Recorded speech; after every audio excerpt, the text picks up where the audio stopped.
The first thing people noticed was the silence around her. A strange bubble of stillness in the middle of a loud, rushing world. Rain had soaked the city street, car horns screamed impatience, and strangers hurried past without seeing her trembling hands. She stood there clutching a cardboard sign, eyes wide with desperation, her fingers moving urgently through the air. When the single father finally noticed her, he almost kept walking too, until the sign slipped from her hands and her silent plea became impossible to ignore.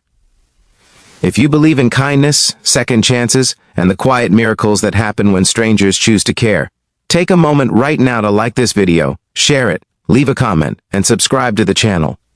Stories like this only travel as far as hearts are willing to carry them. Mark had not planned to stop. His mind was already full before the day had even begun. Mornings were always chaos when you were raising triplet daughters alone, and by the time he dropped them off at school, he felt like he had already lived an entire day.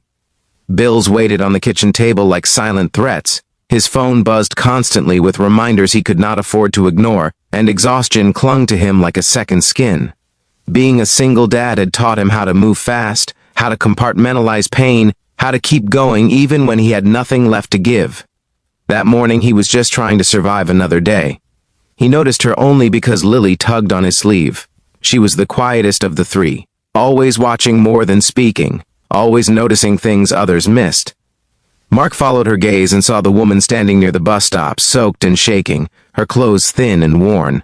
The cardboard sign rested against her leg, the words smeared from rain but still legible. "Please help me." Yet what struck him most was not the sign. It was her hands, moving with urgency and precision, forming shapes he did not understand but felt deeply. Mark froze. He had no spare change, no time, no emotional space left. But something about her eyes stopped him. They were not begging. They were searching. As he hesitated, the world rushed on around them, indifferent and loud, until something unexpected happened. His daughters stepped forward. Triplets were supposed to be identical, but Mark's girls could not have been more different. Emma was bold and outspoken, always ready to challenge the world. Ava was gentle and observant, her empathy often deeper than her years. Lily, the youngest by minutes but somehow the oldest soul, carried a quiet wisdom that often startled him. Without asking permission, they moved closer to the woman, rain soaking their shoes, backpacks slipping off their shoulders. The woman noticed them immediately. Her sighing slowed, her shoulders sagging as if hope had learned not to trust itself. But Lily raised her hands too, small fingers mimicking the movements with surprising confidence. Her gestures were not perfect, but they were unmistakable. The woman's breath caught, her eyes filled with tears that blended with the rain. Mark felt his chest tighten. He had never seen Lily do this before. He did not know where she had learned it, or why she had kept it hidden. But in that moment he realized something important. His daughter was speaking in a language the world had ignored. The woman's name was Sophia, though Mark would not learn it until later. She had lost her hearing as a child and her voice soon after, swallowed by a world that rarely slowed down enough to understand her. She had grown used to being invisible. Employers dismissed her before she could explain herself. Shelters turned her away when she could not answer shouted questions. Strangers avoided her, uncomfortable with the effort it took to communicate. She had learned to survive by keeping her eyes sharp and her hands ready, but even strength has limits. Sophia had come to that street corner because she had nowhere else to go. The shelter she stayed at was full. The job interview she had been hopeful about ended the moment she revealed she was deaf.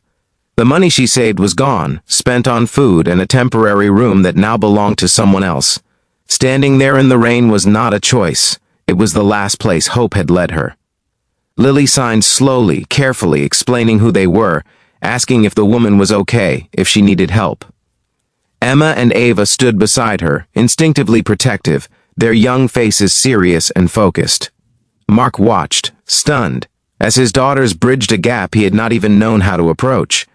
He felt pride rise alongside guilt, realizing how often he underestimated the depth of their compassion.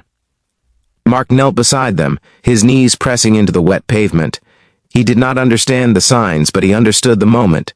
He pulled off his jacket and gently placed it around Sophia's shoulders. The simple act broke something open. She clutched the fabric, her hands shaking, her composure finally giving way.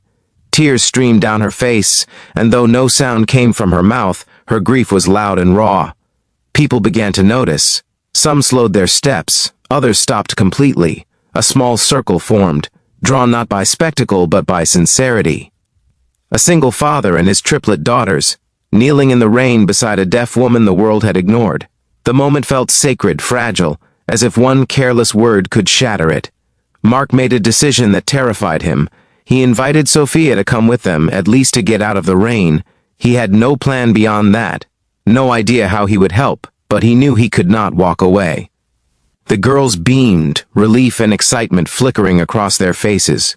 Sophia hesitated, fear etched into every line of her body, but Lily's gentle signing reassured her. Trust was risky, but sometimes it was the only thing left. At their small apartment, the girls bustled with purpose. Towels appeared, dry clothes were offered, and warm soup simmered on the stove. The space was cramped and imperfect, but it was safe. Sophia sat at the table, watching the family move around her, her eyes shining with disbelief. No one treated her like a burden. No one looked away when she signed. Lily translated patiently, her confidence growing with every movement. That night, as rain tapped softly against the windows, Sophia shared her story through her hands and expressions. The girls listened with rapt attention. Mark listened too, his heart breaking and mending all at once. He saw how close she had come to disappearing into the cracks of the world, and how easily it could have happened without anyone noticing. Over the next few days, something shifted.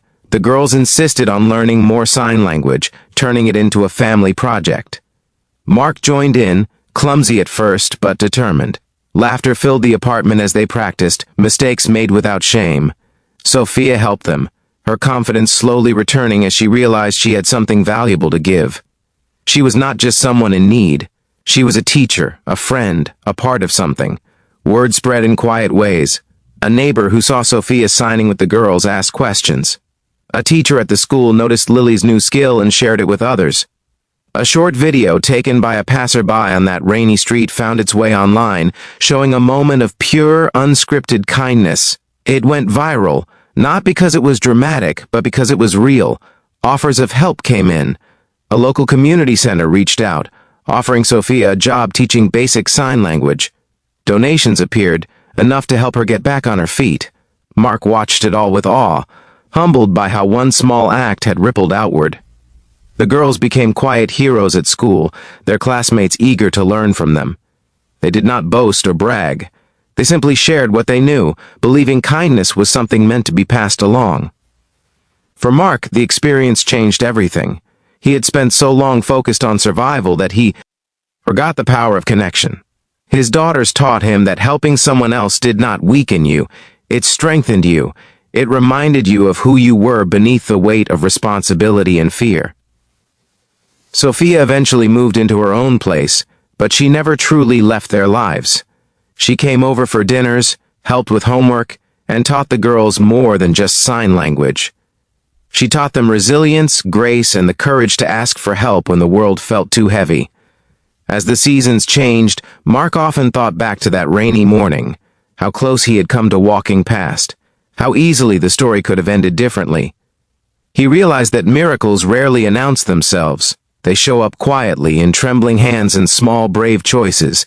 If this story touched your heart even a little, please take a moment now to like this video, share it with someone who needs hope, and subscribe to the channel. Your support helps these stories reach the people who need them most. Before this video ends, we have one special request. Please comment the word kindness below if you believe that small acts can change lives. Your comments remind us that compassion is still alive in the world. On that street corner, in the rain, a deaf woman asked for help in the only way she could.